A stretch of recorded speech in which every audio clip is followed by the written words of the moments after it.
We have 600 people that were killed since yesterday morning mostly by the invasion of Hamas terrorists into Israel from Gaza.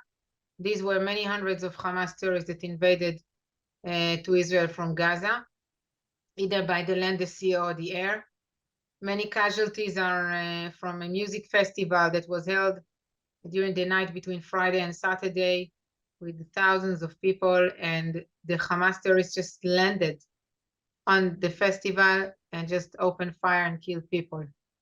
The fighting is still ongoing in several communities inside Israel and in several communities inside Israel because not all the terrorists of Hamas were found.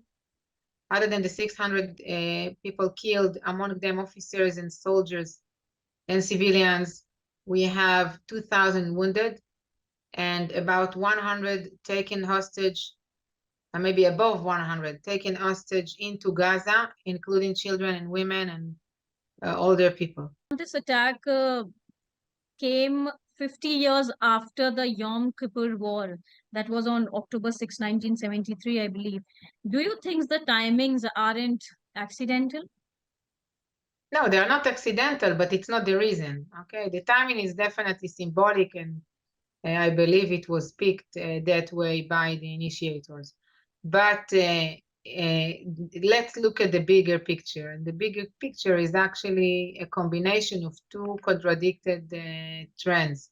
One is the fact that Iran is getting stronger with regard to its military establishment in Lebanon, Iraq, Yemen, and Syria, not paying any costs for the progress in the nuclear issue, signing this deal with the United States. All of that made the Iranians feel stronger, and at the same time, watching in a contradicted way, watching the normalization process between Israel and Saudi Arabia. So there was, on the one hand, feeling that if now is the time they are strong enough to open a campaign of multi-front situation and war against Israel, they were talking about it all the time.